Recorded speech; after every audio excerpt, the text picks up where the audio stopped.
ఎప్పుడెప్పుడైనా ఎదురు చూసినా war 2 official trial అయితే వచ్చిందనమాట. ట్రయలర్ చూశాక ఒక్కటే మాట చెప్పదలుచుకున్నా, కొడుతున్నాం ఈసారి హిట్ అనేటటువంటి ఫీలింగ్ తప్పకుండా కలిగిద్ది అనమాట. ఈ సినిమా వల్ల చాలా ఉపయోగాలు ఉన్నాయి. ఈ సినిమాలో ఎన్టీఆర్ని ఎలా చూపిస్తున్నారు అనేటటువంటి దానికి ఒక క్లారిటీ వచ్చింది. హృతిక్ రోషన్ క్యారెక్టర్ ఏంటి అనేటటువంటి దానికి ఒక క్లారిటీ వచ్చింది. ఫైట్స్ ఏ విధంగా ఉంటాయి అనేటటువంటి దానికి ఇంకా పెద్ద క్లారిటీ వచ్చింది. మ్యూజిక్ ఏ విధంగా ఉంది అనేటటువంటి దానికి 100% క్లియర్ అండ్ కట్గా ఈ యొక్క ట్రయలర్ కటింగ్ అయితే ఉంది. జస్ట్ స్టోరీని ఏమాత్రం రివీల్ చేయకుండా అలా మనకు చూపించేటటువంటి ప్రయత్నం చేశారు.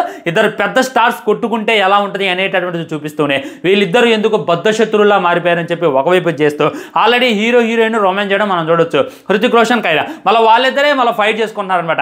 ఇది ఎక్కడ మాస్టర్ అనిపించింది. ఈ విధంగా రకరకాలుగా వార్ 2 ట్రయల్ అయితే నాకైతే నెక్స్ట్ అనిపించింది అనమాట. మొట్టమొదటి మాట్లాడుకోవాల్సింది టీజర్ గురించి. టీజర్లో చూసుకున్నట్లయితే ఎన్టీఆర్ని కొద్దిగా తగ్గించినట్టు చూపించేశారనమాట. అది ఇది అని చెప్పి బాగా ట్రోల్స్ వచ్చాయి. దాని డైరెక్టర్ బాగా పసిగట్టినట్టుండనమాట. ఈసారి చూసుకున్నట్లయితే ఏమాత్రం తీసిపోదు. అటు హృతిక్ రోషన్కి ఏ రేంజ్లో ఎలివేషన్లు పడ్డాయి, ఏ రేంజ్లో డైలాగులు పడ్డాయి, ఇక్కడ మన ఎన్టీఆర్ కూడా అదే రేంజ్లో డైలాగులు పడుతున్నాయి, అదే రేంజ్లో ఎలివేషన్ పడుతున్నాయని చెప్పి క్లారిటీగా అర్థమవుతుంది. ముఖ్యంగా ఎన్టీఆర్ అన్న 6 ప్యాక్ అప్పుడెప్పుడు అరవింద సమేత వీర రాఘవాలు ఆ 6 ప్యాక్ అయితే మనకు దర్శనం ఇచ్చిండు. కానీ ఇప్పుడు మళ్ళీ అదే రకమైనటువంటి 6 ప్యాక్తో రావడం కూడా నాకైతే వేరే లెవెల్ అనిపించింది అనమాట. ఫ్రెండ్స్, ఇంకోటి ఏంటంటే షట్టిప్పు హిట్ కొట్టు అనేటటువంటిది ఖచ్చితంగా ఎన్టీఆర్ అన్నకి సాధ్యమైంది. అరవింద్ సమేతలో షట్టిప్పు ఎంత పెద్ద హిట్ కొట్టాడో మనం చూసాం. ఆ తర్వాత RRR మూవీలో కూడా షట్టిప్పిండు, అది కూడా భయంకరమైనటువంటి హిట్ అయింది. సో ఈ విధంగా ఇందులో కూడా షట్టిప్పిండు అనమాట. అన్న షట్టిప్పిండు అని అంటే ఖచ్చితంగా సినిమా హిట్ అయ్యేటటువంటి అవకాశాలు ఎక్కువగా ఉన్నాయి. సో బాడీ కూడా వేరే లెవెల్ అనిపిస్తుంది. ఇప్పుడు దాకా మనం అనుకుంటున్నాం అనమాట, ఎన్టీఆర్ అన్న బక్కగా అయిపోయిండు, అదేంది మరీ ఎంత చిక్కిపోయిండు, ఏం చేస్తుండో నీళ్ళు ఎలా ఉంటాడు వార్ 2లో అనుకున్నాం. కానీ బక్కగా కావటం కాదు, అది ఫిట్నెస్గా ఉంటాం. ఒకప్పుడు ఎన్టీఆర్ బల్క్గా ఉండేవాడు. RRR టైంలో చూసుకున్నట్లయితే మంచి బల్క్గా బాడీ పెంచున్నాడు. కానీ ఈ సినిమా టైమ్స్లో చూసుకున్నట్లయితే జస్ట్ అంటే తగ్గి 6 ప్యాక్ని ఎక్కువ హైలైట్ చేశారు అనేటటువంటిది క్లారిటీగా అర్థమవుతుంది. ఈ నించునేటటువంటి సీన్స్ అప్పుడు నిజంగా థియేటర్లో విజిల్స్ పడతాయి అనేటటువంటిది 100% వస్తాం. దాని అయితే మనం డౌట్ పెట్టుకోవాల్సిన అవసరం లేనే లేదు. నిజంగా షర్ట్ ఇప్పడం అంటే ఒక డేర్ ఉండాలన్నమాట. ఈ టైంలో కూడా ఈ విధంగా ఫిజిక్ మెయింటైన్ చేస్తుండో, ఈ విధంగా బాడీ చేస్తుండో అంటే మాటలు కాదు, తను పడ్డటువంటి కష్టం ఏంటి అని చెప్పి ఇంకా క్లారిటీగా క్లుప్తంగా మనకైతే చూపించేటటువంటి ప్రయత్నం డైరెక్టర్ అయితే చేస్తుండో. ఇక మీదట బాలీవుడ్లో కూడా ఎన్టీఆర్ అన్న బాడీకి ఫ్యాన్స్ ఉంటారని చెప్పి ఇంకా క్లారిటీగా అర్థమవుతుంది. జస్ట్ ఆ హృతిక్ రోషన్ హ్యాండ్స్ చూపించడం, షర్ట్ ఇప్పకపోవడం మనం చూడవచ్చు. కానీ ఎన్టీఆర్ అన్న షర్ట్ ఇప్పిండు అంటే వేరే లెవెల్ అని చెప్పి ఇంకా అనిపించింది అనమాట. సో దీని మీద మీ ఒపీనియన్ చెప్పండి. ఎన్టీఆర్ అన్న 6 ప్యాక్ బాడీ ఏ విధంగా అనిపించింది మీకు? సూపర్గా అనిపించిందా, పర్లేదు బ్రో అనిపించిందా, హృతిక్ రోషన్ని డామినేట్ చేసేలా ఉందనిపించిందా అనేటటువంటి మీ ఒపీనియన్ కూడా తప్పకుండా తెలియజేయాలన్నమాట. నేనైతే ఇగ్గల్లి వెయిట్ చేస్తున్నా. ఇప్పటిదాకా సినిమా మీద హైప్ లేదు, కానీ ఎప్పుడైతే అన్న షర్ట్ ఇప్పిండో ఇక హైప్ అయితే పీక్స్లోకి వెళ్ళిపోయింది అనమాట.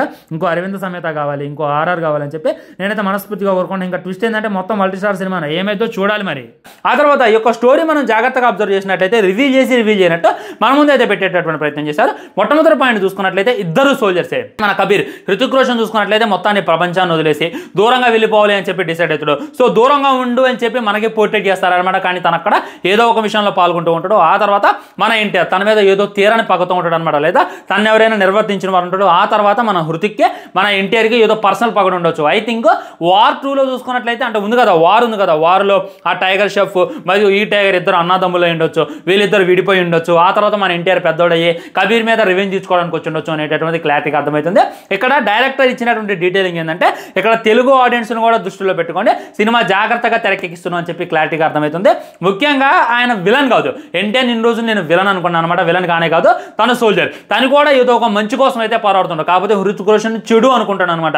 సో చెడు కోసం తనైతే పోరాడుతుంటాడు. లాస్ట్లో వీళ్ళిద్దరు కొట్టుకునేటటువంటి సీన్కి అయితే నిజంగా థియేటర్లో విజిల్స్ పడతాయి, క్లాప్స్ పడతాయి అనేటటువంటిది 100% అర్థమవుతుంది. ట్రైలర్ కొద్దిగా స్లోగానే స్టార్ట్ అయింది అనమాట. స్టార్టింగ్లో ఒక స్లోగన్తో స్టార్ట్ అయింది, ఎండింగ్ కూడా ఒక స్లోగన్ అయితే ఇచ్చేశారు. మధ్యలో జరిగేటటువంటి ట్రిమాటిక్ డ్రామా ఏదైతే ఉందో ఇది కూడా నాకైతే నెక్స్ట్ లెవెల్ అనిపించింది. ముఖ్యంగా ఈ యొక్క ట్రైలర్లో హైలైట్ హృతిక్ రోషన్ భయ్య పర్లేదనమాట. ఆ వోల్ఫ్ నేసుకొని అయినా తన ప్రపంచానికి దూరంగా వెళ్ళి ఏదో అడవిలో నివసిస్తుండో, అక్కడ ఏదో చేస్తుండో అనేటటువంటిది మనకైతే చూపించారు. హృతిక్ రోషన్ అయితే నాకు ఫస్ట్ తోపుగా కనపడ్డాడు అనమాట. తన బాడీ అయినా, తన కళ్ళు అయినా, తన ఫేస్ కట్ అయినా అంతా కూడా నెక్స్ట్ లెవెల్ ఉంది. స్టార్టింగ్ తన డైలాగ్తోనే స్టార్ట్ అయిందంటే ఈ సినిమాలో మెయిన్ లీడ్ హృతిక్ రోషన్ అని చెప్పి క్లారిటీగా అర్థమవుతుంది. ఆ తర్వాత ఎన్టీఆర్ అన్న తను కూడా వేరే లెవెల్. తనకు వంక పెట్టాల్సింది లేనేలేదు.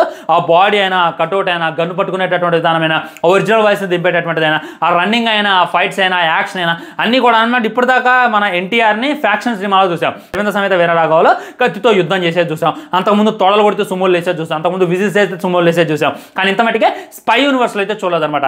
ఈ స్పై యూనివర్స్ని మన ముందు క్లియర్ కట్గా ఉంచేటటువంటి ప్రయత్నం చేస్తున్నారు.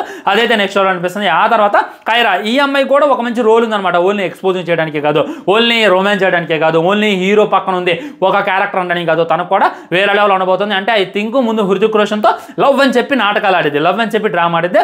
ఆ తర్వాత హృతిక్ రోషన్తో ఫైట్ చేయబోతుంది అని చెప్పి క్లారిటీగా అర్థమవుతుంది. నేను ఇప్పటిదాకా ఏమనుకున్నా అంటే హృతిక్ రోషన్ ఒక్కడే ఒకేతో హృతిక్ రోషన్ ఎదిరించడానికి ఆ ఎన్టీఆర్ వస్తుండు, వేరే వేరే వాళ్ళు వస్తున్నారు, ఇంకా ఎన్టీఆర్ ఒక్కడిని ఎదిరియాలి. ఈ కైరా పాప, హృతిక్ రోషన్, వోల్ఫ్, తన దగ్గర ఉన్నటువంటి వెపన్స్ అన్నీ కలిపి ఎన్టీఆర్ని ఎదిరించడానికి ఇదిగా ఉన్నారు అనుకున్నాను. కానీ ఎన్టీఆర్ ఈ కైరా ఒకేలాగైతే నాకు కనపడుతున్నారు అనమాట. వీళ్ళిద్దరూ కూడా ఒకే సోల్జర్స్ అనమాట, లైక్ ఒకే ఆర్మీలో పనిచేసిన వాళ్ళు ఉంటారు. ఈ విధంగా కబీర్ని బయటకు తీసుకురావడానికి, కబీర్ని వేసేయడానికి, కబీర్ని అరెస్ట్ చేయడానికి ఎన్టీఆర్ వదిలినటువంటి ఒక గాలం లాగా కైరా అయితే కానొస్తుంది అనమాట. అది కూడా వేరే లెవెల్ చెప్పొచ్చు. ట్రైలర్లో కొన్ని మిస్టేక్స్ ఉన్నాయన్నమాట. ట్రైన్ సీన్ అయినా, విఎఫ్ఎక్స్ అయినా, గ్రాఫిక్స్ అయినా కొద్దిగా లోపం ఉంది అనేటటువంటి ఫీలింగ్ కలిగింది టీజర్లో. కానీ ట్రైలర్లో వాటన్నిటిని కూడా కరెక్ట్ చేసి మన ముందు పెట్టేటటువంటి ప్రయత్నం చేశారు.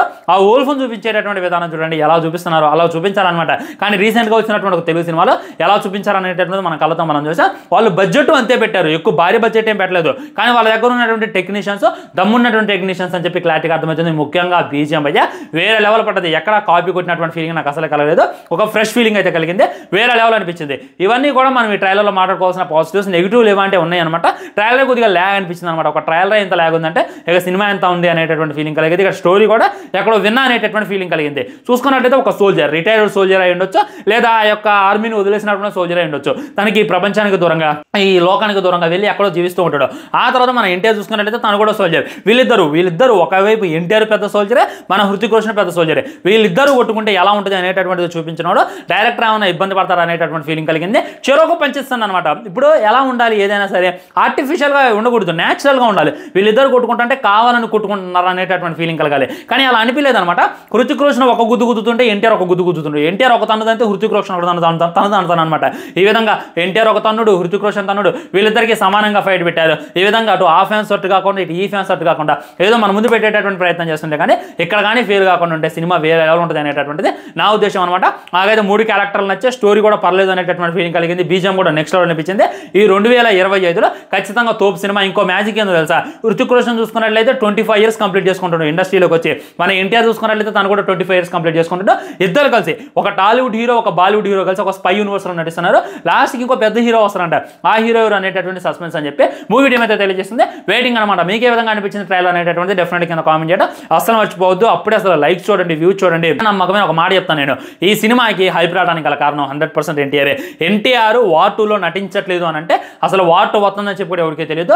ఇటు కూలీ సినిమా రిలీజ్ అవుతాను, ఇటు వార్ 2 రిలీజ్ అవుతున్నా ఈ సినిమాకి ఇంకా హైప్ ఉంది. ఈ సినిమాని ఇంకా తెలుగులో డేక్తున్నారు అని అంటే దానికి ఖచ్చితంగా కారణం ఎన్టీఆర్. వితౌట్ ఎన్టీఆర్ మన టాలీవుడ్లో అయితే ఖచ్చితంగా వార్ 2ను పట్టించుకోలేరు. ఇదైతే హానెస్ట్గా తెలియజేయచ్చు. మన అంతకుముందు వార్ సినిమా లానీ కబ్రో అంటే అంత ఆలేదు. ఇప్పుడు వచ్చినటువంటి వార్ ట్రైలర్కి వ్యూస్ అబ్జర్వ్ చేయండి, ఇప్పుడు వచ్చేటటువంటి వార్ ట్రైలర్కి వ్యూస్ అబ్జర్వ్ చేయండి. అప్పుడు వచ్చేటటువంటి బుకింగ్ చూసుకోండి, ఇప్పుడు వచ్చేటటువంటి బుకింగ్ చూసుకోండి. మీకైతే క్లారిటీ వస్తుంది. ఇంకో 20 రోజుల్లో సినిమా చూడబోతున్నామని చెప్పి నాకైతే క్లారిటీగా అర్థమైంది. అదే ఫ్రెండ్స్ డెప్త్ రివ్యూ. దీని మీద మీ కామెంట్ కూడా తప్పకుండా కింద తెలియజేయండి. లైక్ చేయండి, షేర్ చేయండి, ఛానల్ సబ్స్క్రైబ్ చేసుకోవడం అసలు మర్చిపోద్దు. బై బై, నమస్కారం.